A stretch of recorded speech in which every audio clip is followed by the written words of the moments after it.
Well, Merrill Kelly was outstanding tonight, but the D-backs offense was not. Diamondbacks lose this one by a score of 1-0.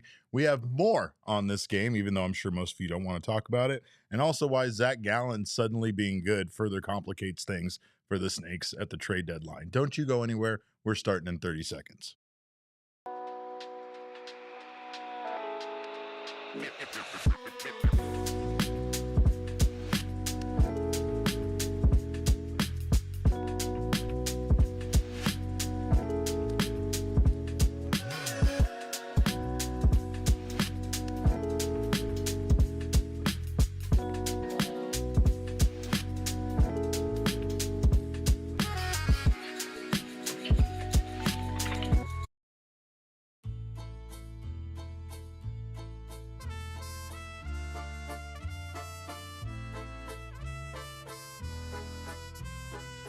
Welcome in to another edition of the PHNX Diamondbacks podcast right here on PHNX. My name is Derek Montilla, occasionally known as your mayor of PHNX, and you are here on a night where the Diamondbacks offense completely abandoned Merrill Kelly while he tossed a gem for this team, going 7 innings, only allowing 1 earned run and a loss to the San Diego Padres. Of course, this show is brought to you by our friends at Bet365 and Game Time. Go download that Bet365 app right now. It will make watching games like this at least a little more fun. Get down on live in-game betting. Use our code of PHNX365 when you do. You'll get yourself some bonus bets for following a few easy steps. Then, of course, over at Game Time, you can use our code of PHNX. You'll get $20 off your first purchase. Welcome in, gang. Glad to see you guys here. Glad to see the feelings in the chat are what I feel deep down in my heart. I see an F word. I see an ugh. Why can't the D-backs win? And I definitely see some things about pitching. The pitching wasn't the problem tonight, Albert. I'll tell you this much. The problem tonight was the Diamondbacks offense. They get shut out for the third time this season. Diamondbacks lose this one by a score of 1-0. A true pitcher's duel here by Merrill Kelly and Nick Pivetta. Diamondbacks record is currently 45-47. And since June 23rd, the D-backs actually have one of the best offenses in baseball. Their 71 runs scored are the second in the National League, behind the 75 runs scored by the Cubs entering play tonight. But their offense, like I said, abandoned them completely tonight. Third time this season, the Diamondbacks have been shut out. But the first time, this one comes from our guy, Dalton Feely, over at John Boy. This is the first 1-0 loss versus the Padres when having 3 hits or less in Petco Park in franchise history. So that is definitely a pitcher's park, but yet that's never happened before to us. This is not on Merrill Kelly tonight. This is definitely a night where Merrill Kelly shined and didn't get the support. And by the way, I didn't give a shout out to my producer Noah on the ones and twos, who's putting up with me in the absence of Damon. So thank you, Noah, for being here tonight. But again, I wish they did better for you. You got your World Series hat on. You're ready to go. And the Diamondbacks did not show up for you tonight. That's for sure. I know, it was extremely disheartening, and I just don't think I can ever come back from this absolute devastation of a loss. I'm sure you can't, but I mean, honestly, this is one of those games where, like, this is what I feared. The Diamondbacks do have one of the best offenses in baseball, but their pitching has been atrocious. So if their offense struggles, if they go into a stretch where now they've had a couple of shutout losses here over this last week, that, again, you're not really seeing the Diamondbacks be able to win these low scoring close games, and with their offense kind of struggling, you can see how much the starting pitching has had to kind of step up their game. Zac Gallen was incredible in game 1 of this series. We'll talk about why he being good right now further complicates things for Mike Hazen in the front office. But Merrill Kelly, what the hell got into Merrill Kelly tonight? I need to know. We need to know. He was drinking pickle juice. So is pickle juice the answer from now on? Is pickle juice Merrill Kelly's spinach to his Popeye. I don't know. Is that metaphor? Am I aging myself with that metaphor? Do I need A little bit. something more recent? Is it like the prime for How about the Riz to the Skibbity? Riz to the Yeah, skibidi? that's a little I bit don't more understand modern. words like that anymore. But yeah, I don't know if it was the fish tacos. I don't know if it's the fact that he was in the same city where San Diego Comic-Con is going to take place, and that somehow gave him superpowers. But Merrill Kelly, his velo was way up today. They were talking about it on the broadcast, obviously. His four-seam fastball maxed out at 95.7 miles per hour today and averaged 94.2. What? His velo all year long hovered around, his average was around 91.8. So he was up 3 to 4 miles per hour above his max velo today. But more than that, I mean, he wasn't really using that velocity to go out there and try to strike batters out. He was getting a lot of soft contact early on. There was only two or three hard hit balls off of Merrill Kelly. He was just super efficient, getting a lot of that soft contact, and he threw a nice mix of pitches. I believe we have his pitch chart here, and just the combination of pitches here. You can see this eclectic mix of colors here. He threw his four seam 32% of his outing. He threw his cutter 29% of the outing. Changeup was 26%, sinker 10%, and then even threw the curveball, I believe, 3 or 4 times. So, yeah, that's something. That was something else. I mean, again, he was kind of all over the place here, but he was very efficient, and a lot of his success came from changing the speed between the fastball and the changeup. His only blemish was a solo home run by Luis Ariz there in the 7th inning. That really wasn't even a bad pitch. It's just one of those tip of the caps to Ariz for hitting it. But Kelly probably could have gone the full game. It felt like Diamondbacks got 7 innings out of Kelly. He only allowed 4 hits, 1 earned run, 0 walks, 4 strikeouts. I know it's probably I've talked about it. Noah is new to this, but it takes a lot of seawater and resources to turn on the Circle K strikeout meter. I don't really typically like to do that with 4, but we got to do it anyway. So fire that bad boy up, kick on the generator, 4 strikeouts, bang, bang. I watched that golf video today where that guy beat the crap out of the other drunk guy, and I've been saying bang all day. So forgive me. You might have to glockenspiel me every time I say bang today because that's going to be in my vernacular. But and now I said vernacular. Piece of Yoshi was also getting me for eclectic, and he's saying I'm using fancy words. I don't know. I feel like I have to step up my game on this podcast for the lack of offense tonight. I have to feel like I have to do something here. But Merrill Kelly deserved the win tonight. Didn't get it, obviously. Didn't get any run support from this Diamondbacks team.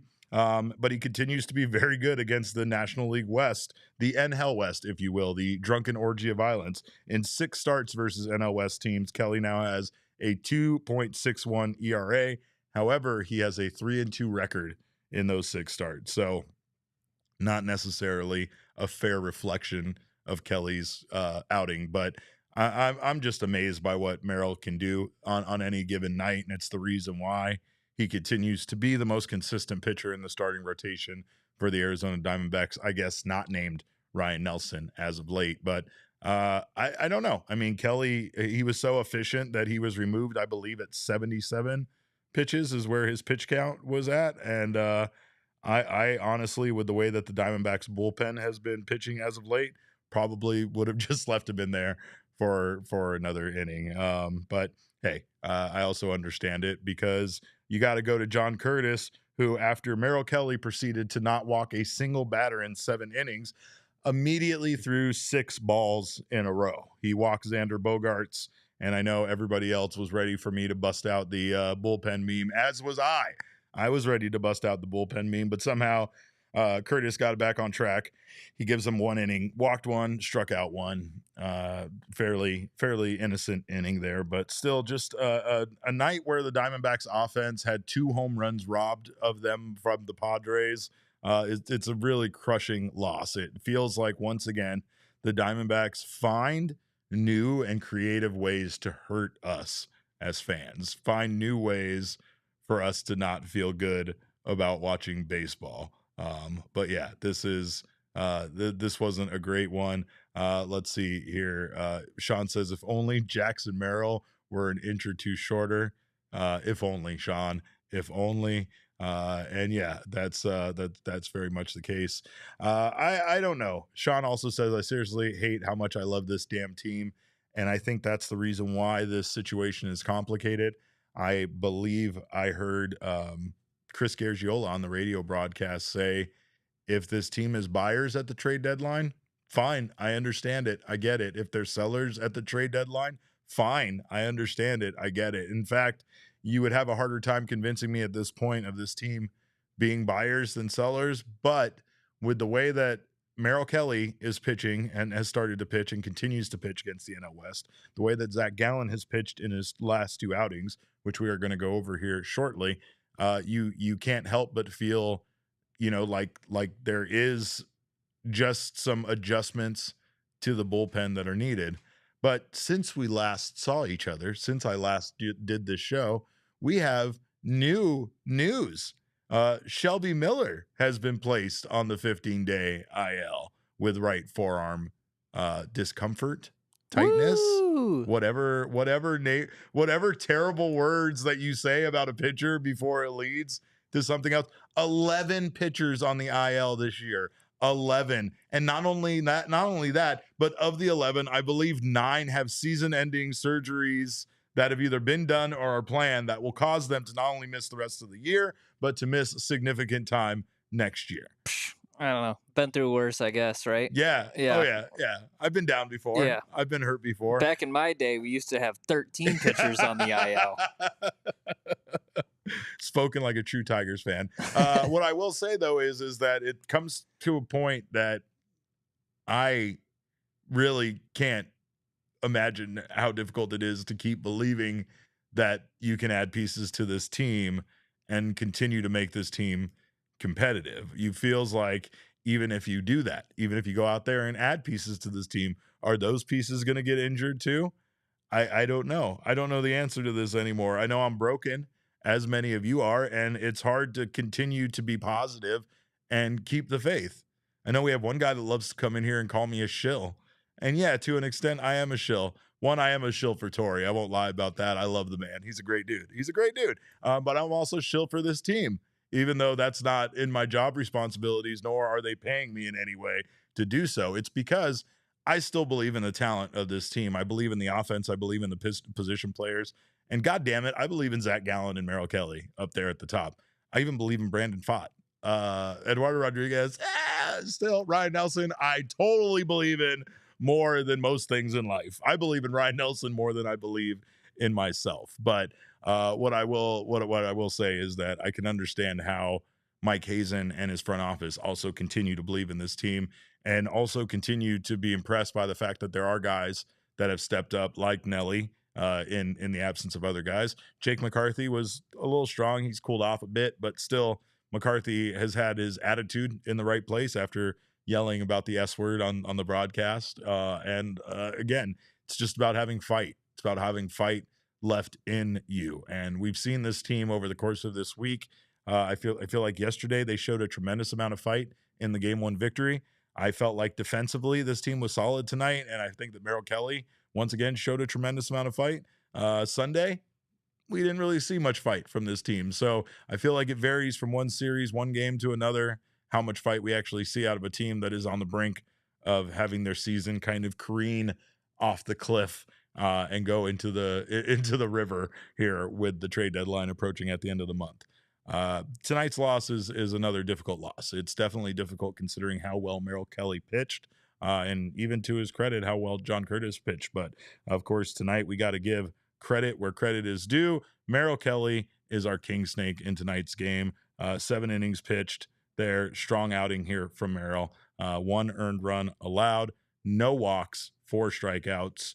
And again, Merrill the mainstay, never sexy. Sometimes it's sexy. Most of the time it's not sexy, but he gets the job done. And yeah, he's definitely an excellent starting pitcher to have in your rotation. He could end up being so incredibly valuable at the trade deadline that the Diamondbacks find it hard to resist potentially a trade package for Merrill Kelly.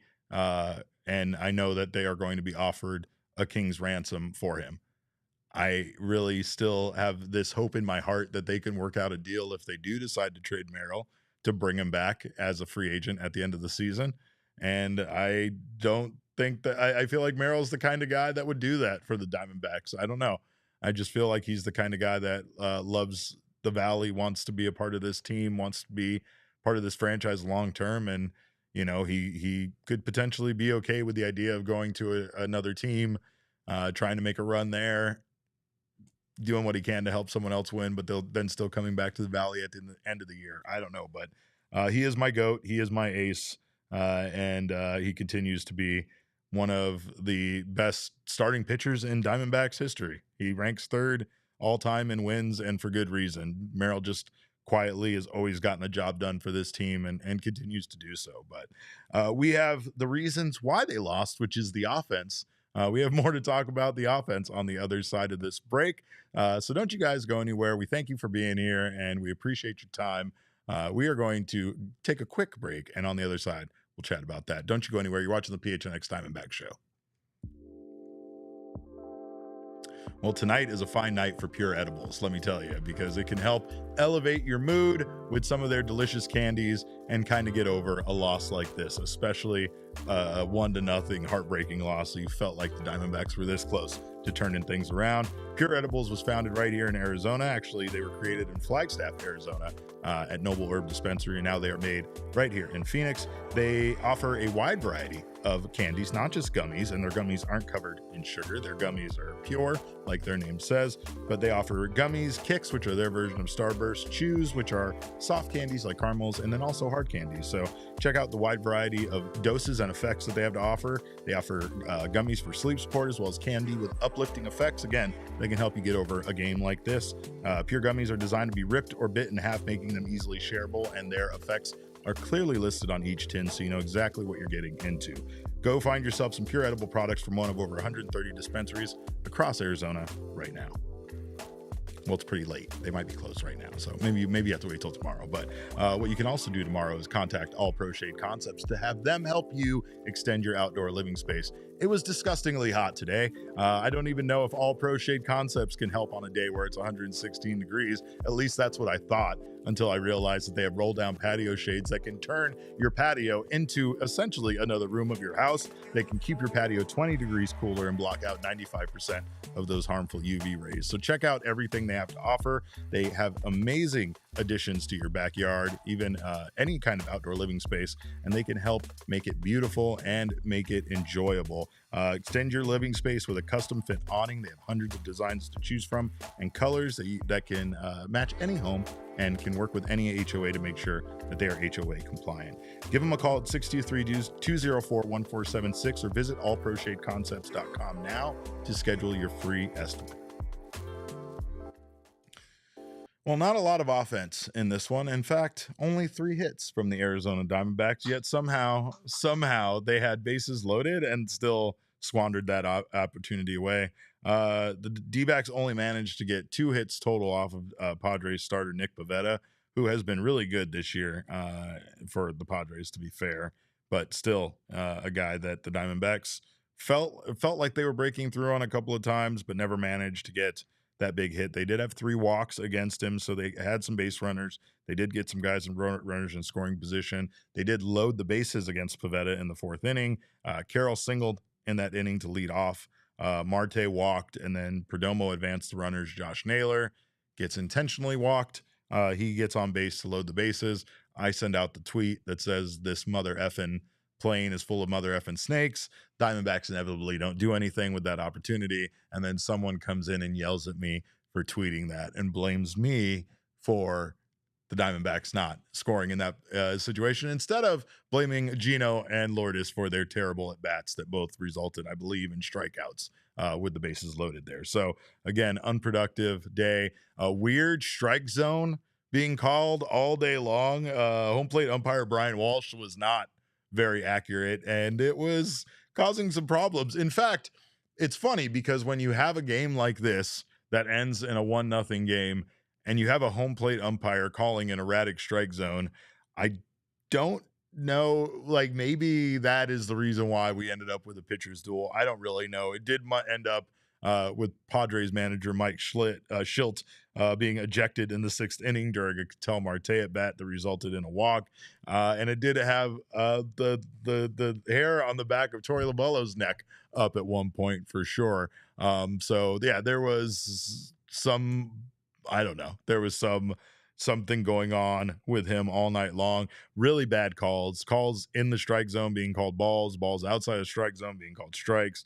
I don't really know, and I can only imagine how hard it is as a batter to get, on some sort of anything going on in a strike zone where you have no idea what's going to be called.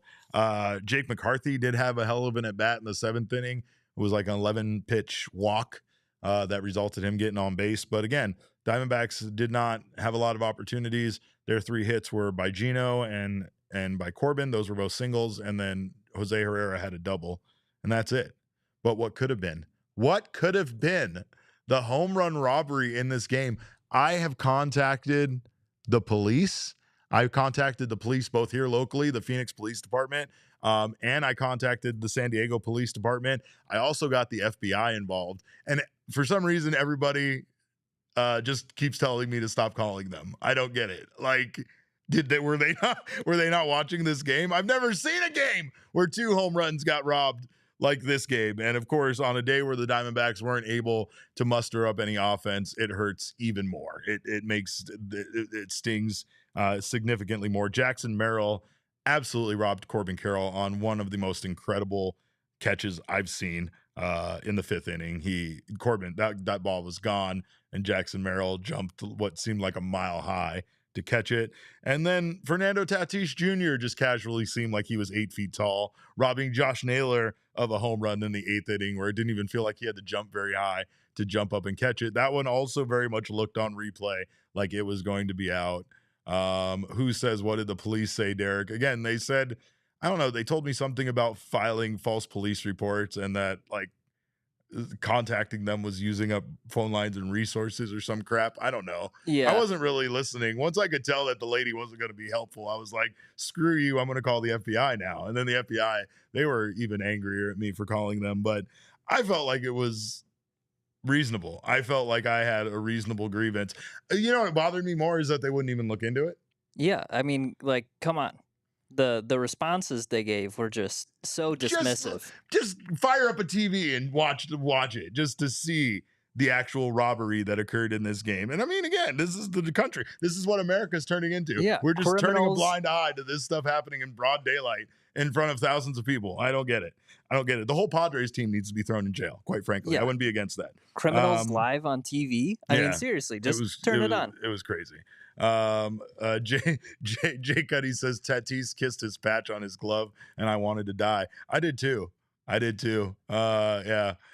John Freeman, they all said get lost. Basically, that is what happened. They did all say get lost. But the Diamondbacks also had some good defense tonight behind Merrill Kelly. That's why this game effectively ended in a 1-0 score. Solid defense all the way around. Naylor made a great play to get Trenton Brooks in the third inning on an unassisted out there. And then Perdomo also robbed Trenton Brooks there in the sixth inning of a hit with a pretty nice leaping catch.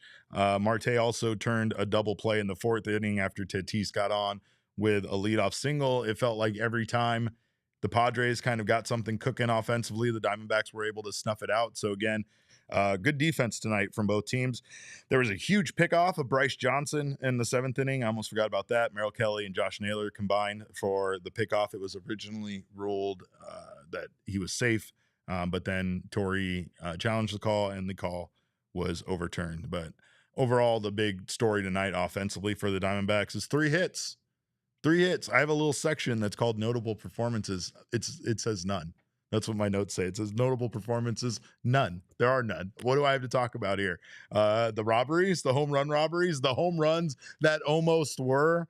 I guess I could talk about that. But I mean, again, this was just one of those nights where you got 3 hits, Corbin, Gino, and Jose Herrera. That's it.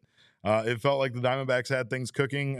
Very good at bats, very long at bats at times, but still with runners in scoring position, again, in that situation where they had bases loaded against Pivetta, the Diamondbacks just squandered that opportunity. They did not do a good job of productive at bats in some way. And again, I've said this in the past, I'll say it now, and I'll say it again in the future. I know I'm a pudgy guy sitting here in a very comfortable seat far away from the baseball field, making accusations about how easy it is to lift a ball to left field to score a runner from third base. However, I do feel like if there were guys that would be able to do that, it would be Gino and Lourdes. And it was unfortunate that those two at bats were so unproductive. Obviously, Lourdes's was different with having 2 outs, but again, it's all of these close plays. This is one of those games where things didn't really go the Diamondbacks' way, and the difference maker was a single Luis Ariz home run. So this is just I feel like this is a game where you just tip your cap to the other team. You say good game. You slightly outplayed us, and you end up with the victory. It's unfortunate, but really at the end of the day, the Padres flashed some amazing defense tonight to rob the Diamondbacks hitters of the few opportunities that they had, and those home runs were both absolutely going to be home runs. So I don't know. Candace is suggesting a mute session, but I don't know if I trust Noah to really do that and not have me say a bunch of curse words on the show, because, again, that's probably what would happen. But we do have some super chats, including one from my dear Candace. She says, "Lucky I love you guys. I did not want to listen in on this horrible loss." Trust me, Candace, I'm not a fan of the host of this show. So if I wasn't obligated, contractually obligated to be here talking about this game, I wouldn't be. In fact, this team's upset me so much that I booked a flight to an island as far away. I'm going almost as far away as I humanly can from the Arizona Diamondbacks geographically, within still being in the United States. So if that answers your question or makes you relate to me in any way, then hopefully job well done. Benjamin Hunley says, "That was an atrocious at bat by Cattell." Yeah, I mean, there were a couple of atrocious at bats overall. Cattell did have one. This team had atrocious at bats tonight. Wouldn't you say that? Like overall, I felt like, I mean, we did see a couple of good at bats. I highlighted the Jake one. Randall Grichuk kind of battled there in the 9th inning unsuccessfully, but I don't know. I didn't really see this team putting together, the kind of at bats you need to put together in a close ball game. And that is something that this team has fallen very far away from. The ability to manufacture runs in a close game, the ability, especially with bases loaded, to bring in one of those runners in scoring position. Diamondbacks were 0 for 8 with runners in scoring position tonight. That's inexcusable. It's actually kind of ridiculous. Mathematically, I'm sure some people don't even understand how that's possible with only getting 3 hits. But yes, with only getting 3 hits, the Diamondbacks were still 0 for 8 with runners in scoring position. And yeah, I don't know. Piece of Yoshi, thank you for your super chat. He said, "I blame home run thief being in San Francisco." Is that the home run thief guy? The guy that's our home run thief? Must be. I don't. That's all I can think of. I'm not a fan. I'm not a fan. Let me tell you, and I'm sure it has something to do with him. I'm gonna blame everything bad that happens after that point on him the rest of the season. That's just the way that goes. I'm also blaming Shane and his stupid baby. And what's funny is the baby is here in the office. It's pinned to Shane's wall, and I have made I guess not threats. Threats probably wouldn't be the right word. I've just said that something terrible is going to befall that baby. I said that I am somebody is going to have to stop that baby, and I feel like I'm the person that needs to stop that baby. Diamondbacks continue to not be very good since Shane brought that baby to Chase Field and held it up and screamed at Randall Grichuk. I think Randall Grichuk hasn't had a hit since Shane yelled, "Randall, look at the baby." It's not great. It's not great. All right. Well, I'll tell you that what's also not great is talking about the numbers from this game and also updating you guys on the wild card standings. But we're going to do both of those things on the other side of this break. So don't you go anywhere. You're watching the PHNX Diamondback Show. Well, Circle K is, of course, America's thirst stop, and now is a great time to stop by Circle K. Get yourself something to drink. Of course, they have all sorts of great deals. If you are part of the Inner Circle membership program, you are already in on the deals. You get yourself your first 5 Polar Pops for free. You also save 25 cents off per gallon. I saved a ton of money the other day, thanks to the good friends at Circle K. Their gas is already cheap, but when you're an Inner Circle Rewards member, you save even more on gas. Plus, you can get their Easy Pay option, which I signed up for. It'll save you another 10 cents off per gallon. It's just stacking savings on top of savings. Even if you are not an Inner Circle member, there's still time for you to get down on their 4th of July special. Today is the last day for that. You can get buy one, get one free Doritos. Only available until July 8th. So go out there, get yourself some chips. Also, of course, they have 2 for $5 Celsius, 2 for $2.50 Arizona iced tea, and of course, the Circle K exclusive flavor orange cream of Prime. And those are 2 for $5 as well. So join the Inner Circle for free right now by downloading the Circle K app today. Terms and conditions do apply at participating locations. Visit circlek.com for details. And I am going on a vacation out of state, but let me tell you, I really didn't need to after my little staycation over at Gila River Resorts and Casinos. I just needed that one to be longer. And of course, you can do you at Gila River Resorts and Casinos. You can go there for a staycation, or you can go there for a wonderful night out on the town. They, of course, have their over 4,500 live table games and slots, which will give you a great night of fun. Don't miss out on the Buffalo. Don't miss out on the Three Little Pigs. These are all great slot machines to get down on. You can also get down on their wonderful roulette tables. I've told you how cool and updated they are. They got an image projected down on the table of the numbers of the wheel, so you see exactly what's hitting, what's winning. It's great technology, and it's a wonderful time out in the town. You can also stop by their wonderful sports book, the BetMGM Sportsbook at Gila River Resorts and Casinos. Catch MLB games there. You can catch UFC fights there. All of that. It's the ultimate sports viewing experience. You do you at Gila River Resorts and Casinos. Visit playathila.com for more details. All right. Well, Noah, I'll tell you this much. I don't want to take a look at these numbers, but I made you do the graphic. So let's go ahead and take a look at these abysmal numbers from tonight's game, at least presented by our good friends at Desert Financial that always keeps our numbers straight. But Diamondbacks lose this one by a score of 0-1. Diamondbacks get out hit 3-4 by the Padres. San Diego Padres did not have a single runner in scoring position tonight. That is wild. That is wild. 0 for 0 with runners in scoring position. Meanwhile, the Diamondbacks with their 3 hits, 0 for 8 with runners in scoring position. They only had 1 extra base hit, which was that double by Herrera. Meanwhile, the Padres, 1 extra base hit. Significantly more important, it was a solo home run by Luis Arraez. Expected batting average here, 195 for the Diamondbacks, 249 for the Padres, and that's it. That's it in this game. Not a lot of offense. This game, honestly, also entirely too long. Kind of upset me with how long it was, considering that only 1 run was scored. I know it wasn't that long, but it still felt like it should have been shorter than this, as should most baseball games where only 1 run is scored. But, of course, Elise brings up here in the chat that the Giants just won on a walk-off inside the park home run.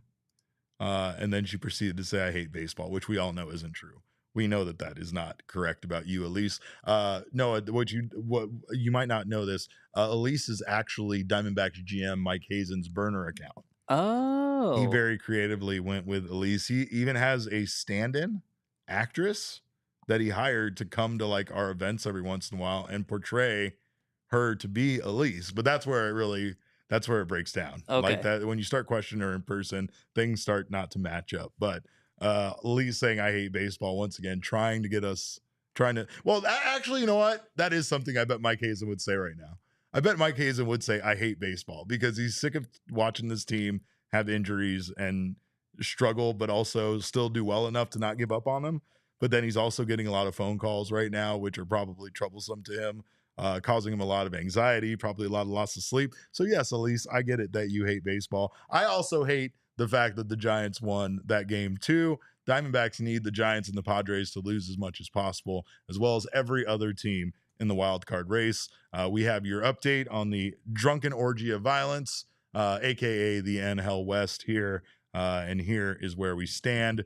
Is this pre-Giants win or what is this? This is post-Giants win. So this is the Giants win is factored in here. Well, here you go, folks. Diamondbacks sit currently at 10.5 games back in the division, which actually doesn't seem as much as it should be. It seems like it should be more. But the worst part here is the 5.5 back in the wild card. That really hurts the Diamondbacks. Now we are moving beyond that 5 game mark as far as being back in the wild card hunt. The Marlins keep winning games and they keep inching closer and closer. And I think if the Diamondbacks get to a point where they get yet another team in between them and the wild card pack, that it's over. It's so over that you could say it's Jover, in fact. But Diamondbacks right now, 45-47, sit 10.5 back in the division, 5.5 back in the wild card. Padres, after tonight's win, are 49-42. They are 6 games back in the division, 1 game back in the wild card.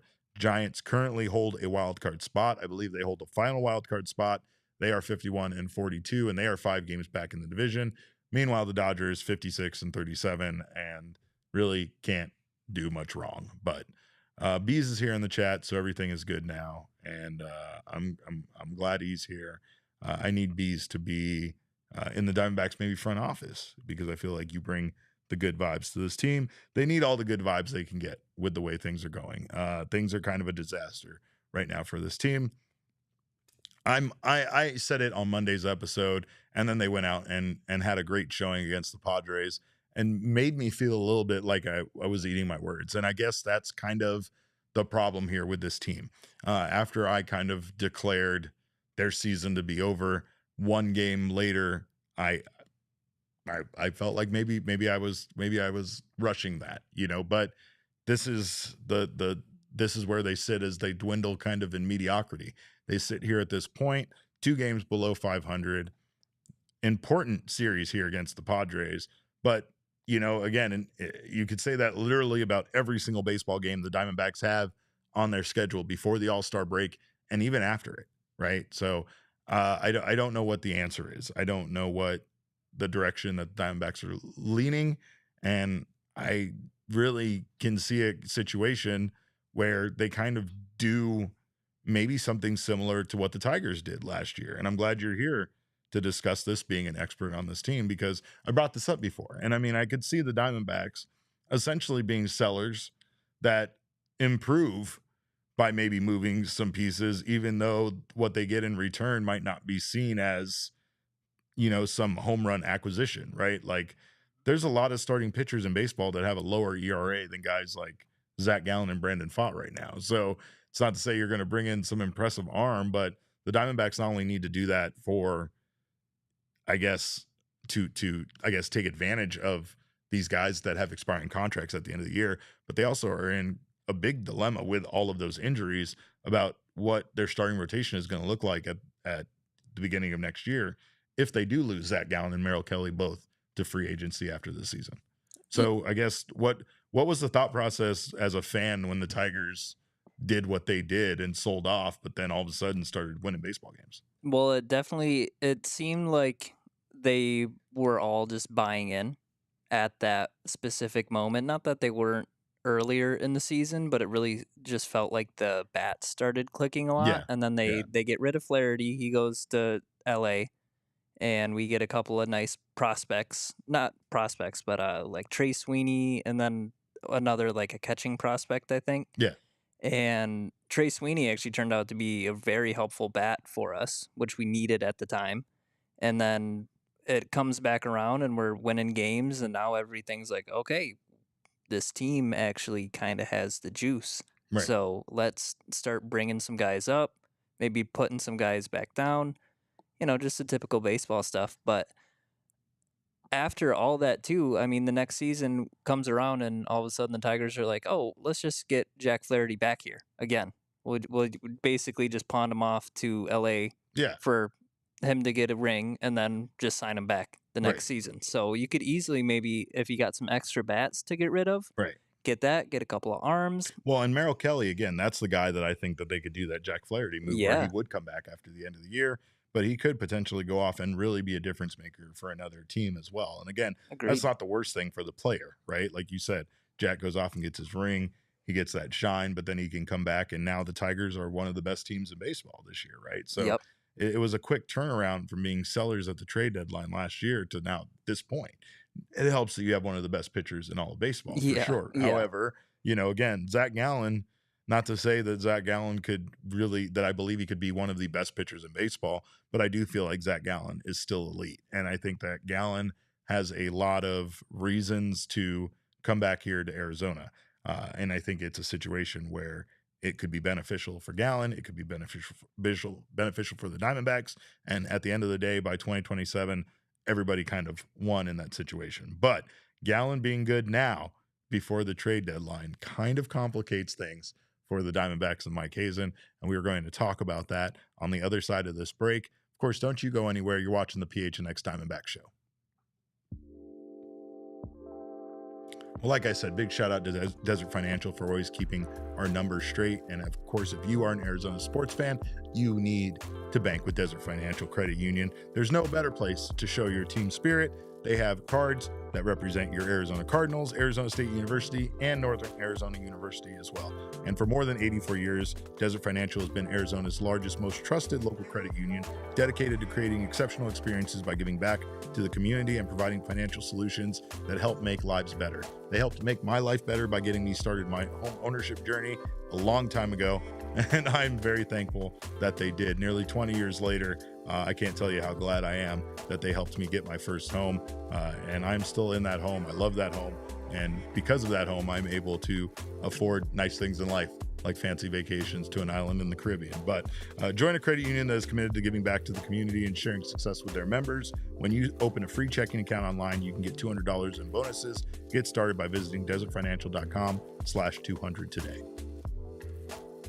And if you are looking to make some gear that helps your brand stand apart from the crowd, look to our friends at Branded Bills. Not only do they have wonderful hats that you can just go purchase as a hat aficionado like myself, they got Phoenix Suns hats, they got U of A and ASU as part of their campus collection. But if you want to make some wonderful headgear for your brand, you can look to Branded Bills.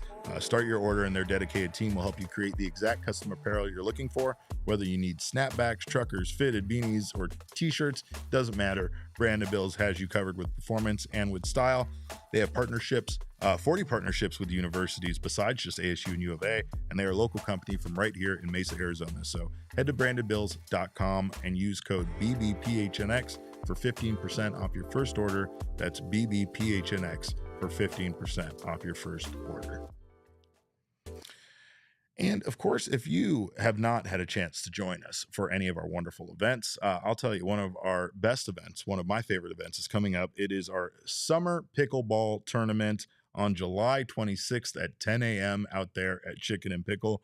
First of all, Chicken and Pickle isn't just a pickleball court.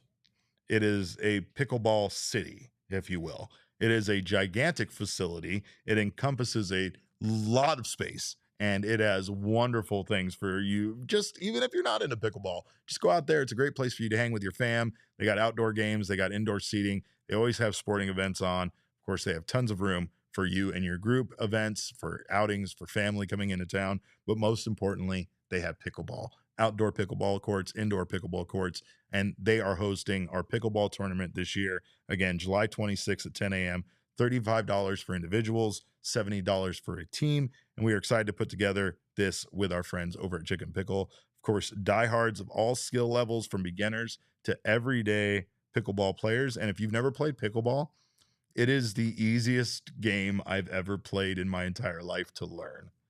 Though I will say, I feel like it's one of those games where they incorporated unnecessary rules just to make it a bit more complicated. Yeah, like the box Keep thingy. your feet out of the kitchen and all that kind of stuff, yeah, right? Yeah, yeah. like no cooks in the kitchen kind of deal. But again, it's very fun. It's like tabletop tennis, but with your feet and your body in real life. So come out, have a good time. We're gonna have prizes. We're gonna have food, drink specials, and so much more. Even if you don't want to come out and play, join us out there. It's a great time, great vibe, great hang. It's part of the proceeds from the event will go to support the Big Brothers, Big Sisters of Central Arizona, which is a fantastic cause.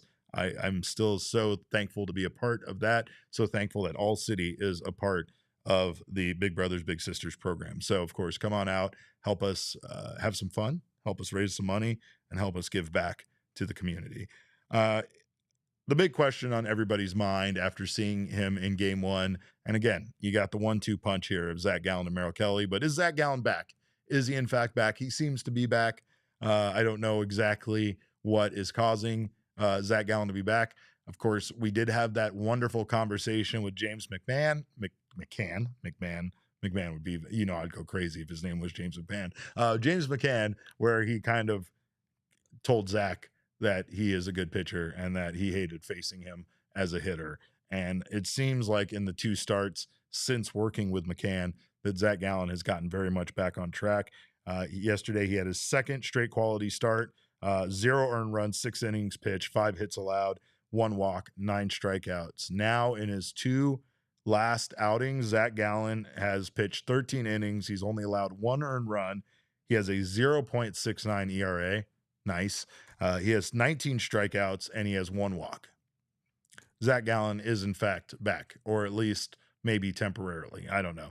On one hand, Gallen tends to pitch in big games when the Diamondbacks kind of need him the most, especially when it's against a big opponent, and he definitely did that against the Padres. And you just really never know, unless it's Zac Gallen pitching against a crappy team at home. You really don't have much of a measurement for how good Zach is currently pitching. But the big question that everybody is asking, everybody is wondering, is could Zac Gallen be traded at the trade deadline? Diamondbacks have, the candidates that we've talked about, Gallen and Merrill Kelly as pitchers. They also now have Shelby Miller, who is a free agent after this year, and the Diamondbacks have a big decision on what to do with him in regards to this. If he does end up missing significant time and misses the rest of the season, also has to have season-ending surgery, then the Diamondbacks have to figure out if they're going to bring him back. Jalen Beeks, also on an expiring contract. Those are your 4 pitchers. Then you have Josh Naylor and Gino Suarez. Now, from what I've heard, it feels like Josh Naylor is pretty much the leading candidate right now for the Diamondbacks to trade. I don't know who they would have play first base. I don't know with Tristan English being called up if he would go over there and play first base. I don't know if Pavin Smith would take over those duties. I have heard rumors that Gino Suarez could potentially switch from third base over to first, allowing for perhaps Jordan Lawler to play third base, perhaps Blaze Alexander to play third base. So if the Diamondbacks do make a move there, that could be that. I feel like Gino Suarez also could be very valuable at the trade deadline, but again, he's a guy that isn't necessarily a piece I want to see the Diamondbacks part ways with. You talk about guys that are free agents here. I feel like Merrill Kelly and Gino Suarez are the guys that I want this team to bring back the most, or at least try to go after and make a competitive offer for. When it comes to Zac Gallen, him being good right now really does cause problems for the front office, does cause some headaches for Mike Hazen, because what do you do now with Zac Gallen? Overall, my sentiment has been that Zac Gallen could be very valuable at the trade deadline because, one, he did for a period of time there have the highest ERA of any qualified starter. He doesn't any longer. He's lowered that. He doesn't even have the highest ERA on his team any longer. Both Brandon Pfaadt and Eduardo Rodriguez have higher ERAs currently than Zac Gallen. There is the fact that deep down inside, I knew, you guys know, Mike Hazen knows, other teams still believe in Zac Gallen. They don't think that this bad season is who he is as a pitcher. I believe at least, again, my fictional number I threw out there was I believe there's at least 10 teams in baseball right now that feel like if Zac Gallen was pitching for them, he would be a completely different pitcher than who he is right now pitching for the Dbacks. And he's kind of proven that he is better than that in his last 2 starts. And he does seem to be gaining confidence and be pitching better as of late. Now, on one hand, it could very much increase his trade value before the deadline, making it a bit hard to resist trading Gallen at the deadline. At the end of the year, the Diamondbacks have a potential qualifying offer that they could give to Zac Gallen. And we've talked about with how bad he was at one point that there actually could be fear that he would accept that qualifying offer. Now, in my mind, that's probably the best case scenario for this team with the situation that they are in for next season as far as their starting pitching is concerned with the injuries that they have to Corbin Burns, Jordan Montgomery won't be a part of this team, but to Corbin Burns, if you have both Merrill and Gallen leaving on free agency deals, you're really just down to Brandon Pfaadt, Erod, and Ryan Nelson without other options in the minor league system for you to really lean on that once were there, like of course a Tommy Henry, a Blake Walston, right? So The Diamondbacks are very limited on options next year. Bringing back Merrill Kelly and Zac Gallen could help them significantly. Gallen coming back on a 1-year deal based on a qualifying offer could allow him to have that bounce back season. And at 2027 comes along, at post 2026 season, his free agency options look much better. He could get that big contract he is seeking. And in the end, everybody kind of works out well for everybody, right? Like it feels like that could be it. Now, Zoe AZ in the chat says, hear me out. Trade Gurriel. He's been so inconsistent and non-existent that we even forget he's around. Again, you're not wrong about that, but there's a factor of value, right? Like Lourdes Gurriel does have value because he's not on an expiring contract. So if you trade Gurriel at the trade deadline, then that's pretty much what his value is to another team. He hasn't had a strong offensive year. His defense hasn't been super strong. I mean, he's had some good catches and some good plays out there recently, but you're right. But it is about value, right? Like Gino, for instance, has an inflated value due to his home runs and his RBI this year, right? Plus, I have my beard on the line. So if a team wants to come over and trade for him, I wouldn't be opposed to that. No, I'm joking. I would be very opposed to that. I love Gino, and I think obviously Suarez is a big reason why the Diamondbacks have one of the top 5 offenses in baseball. Without him, things look pretty bleak for this team offensively, and I can't really imagine that. I don't want to imagine that. I really do feel like if you start trading guys like Josh Naylor and Gino, that might truly be the white flag, maybe even more so than trading a pitcher, right? Which sounds crazy because the Diamondbacks need all the arms they can get. It just feels like you could potentially trade for a pitcher and get some pitching in return, upgrade your pitching for a starting pitcher that's going to have years of control left, that is going to be here to start the 2026 season. At some point, you got to start looking beyond just this year as far as this trade deadline is concerned. Yes, sir.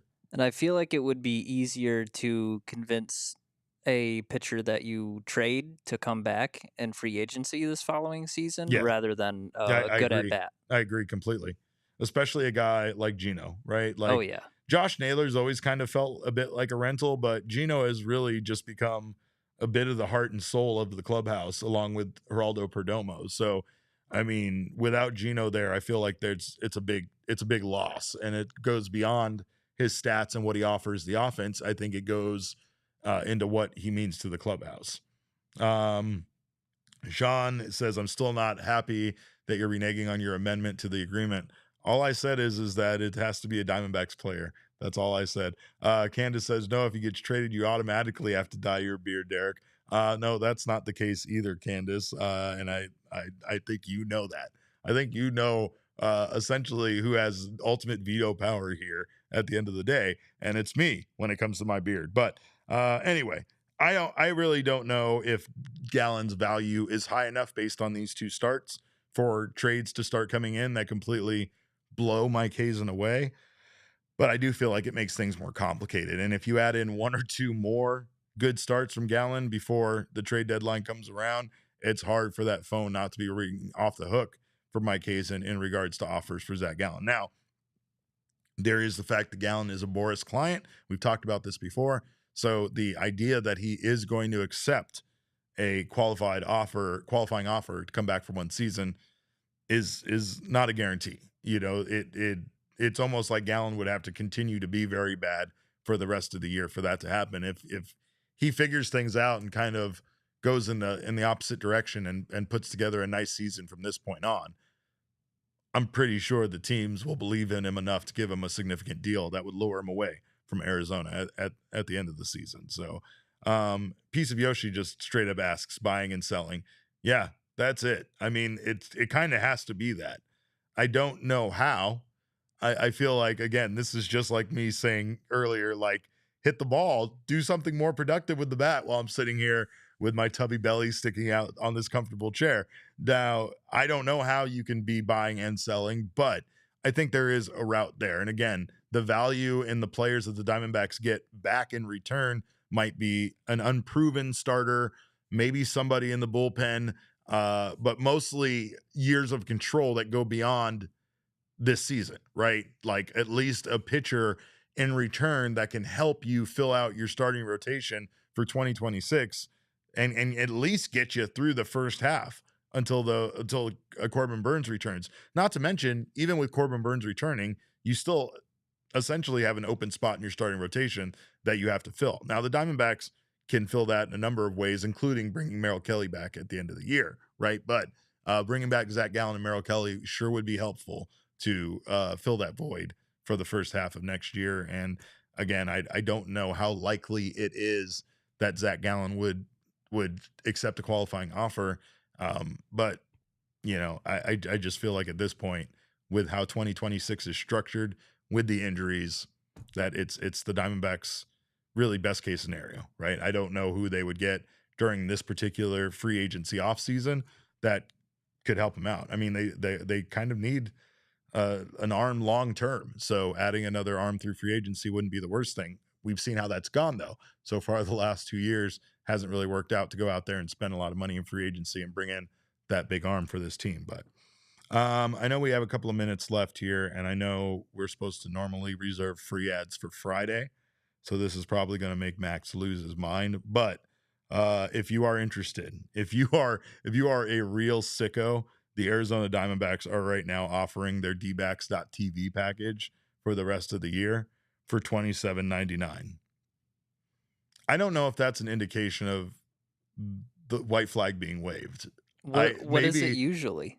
It's okay. So it's half of a year. So usually at this point, it's like half of what they usually charge. I believe they charge $100 for a full year. I think at this point it would be something like $55, but they are charging half of that. So that's why they are currently offering $27.99 for the rest of the season. Piece of Yoshi says it's an all-star package. So yeah, it's based on the all-stars. Now,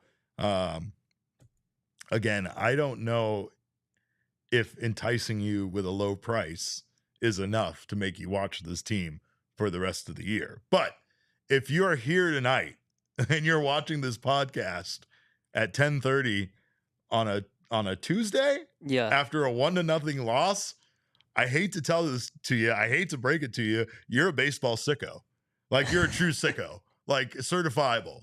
Should be locked up, just like the Padres for robbing the Diamondbacks of their home runs tonight. So if you don't already have Dbacks.tv and you don't currently legally watch games on a legal method that's legal, then spend the $27.99. Maybe I'll buy somebody Dbacks.tv. It doesn't last very long. This is only until July 13th. So it won't be here when I get back from Puerto Rico. Just saying, it's a limited time offer. But definitely go out there and get yourself the Dbacks.tv. I still hate the way that this whole subscription thing works in life, especially in sports. The blackout rules, people in Las Vegas not being able to watch stuff. It was outrageous. I was at Circa, again, no free ads, but I was at Circa, and their programming director in their big sports book was telling me about how often they go to put on a game and blacked out for them because they are close to California teams and they're close to Arizona. And so if there's certain restrictions, they are not allowed to even show it in their sports book, despite the fact that they pay way more than $27.99 to have that package. And it's insane to me that that's still a thing in 2025. I know, it's so silly. The amount of times that I'm from Michigan originally, and I had ESPN Plus, and I'm like, oh yeah, cool, I'll get to watch Red Wings games. Yeah. Oh no, you live in Michigan and you want to watch the Red Wings game? No, we're not going to allow that. What do you think we were just gonna let you watch the team of the town you live in there while you're in the city? No, that's crazy. No, instead, how about you watch like the San Jose Sharks play the Anaheim Ducks? I don't want to watch them. I want to watch my team. Oh, it makes me sick. Yeah, no, for real. But yeah, it's a great deal. It's like, just go out there. I mean, again, the Diamondbacks make it easy to access this team and cheaper than any other team in baseball. They do a fine job of that. Luckily, now we have the whole stadium issue settled, and I'm sure the Diamondbacks are going to continue to make sure that they offer some of the best deals in all of baseball. This absolutely is one of those, even though I'm sure we're still going to have to put up with blackout stuff. Let's see. Sean asked Derek, did you see how do you say his last name? Malawach. Malawach, right? Malawatch quote that surfaced after we drafted him. You can't break the broken. You can't break the broken. Yeah, well, you really can't. Well, you can't break the broken, and we are definitely broken here. But yeah, as Arizona sports fans, we've been broken. We've been broken by this team and every franchise in this state. And B says Derek, AZ bars aren't any better in that respect. Well, yeah, they just choose not to turn on the games. They're just terrible. It's horrible. I don't get it. I'll go We're gonna places. put on Bar Rescue. I'm like, there's Arizona sports games on right now. Can we please get it on? Yeah, but all right. Well, we appreciate you guys for your time. You are sickos if you're here. I hate to remind you and tell you that, but we thank you again so much for showing up. We will be back tomorrow with another post-game show. To make sure to join us for that. In the meantime, you can follow us on Twitter. I'm at cap_caveman with a K. Noah, you're just at Noah Wolbrecht, right? Yeah. Yeah, that's it. Oh, wait. Oh, dang it. I said yes to that. That is real. Oh, yeah. No, you're not supposed to know that. Don't follow him. Do not follow him on Twitter, but follow us, PHNX_Dbacks. As always, all roads lead to at PHNX_sports on Twitter, Instagram, and Facebook. We thank you again for your time. We love you guys. Appreciate you. Have a wonderful rest of your night, even though this team doesn't seem to want you to have a good night. Behave yourselves. And remember, kids, baseball is fun, but it is so much more fun when your offense can score at least 2 runs. We all silly like the mayor.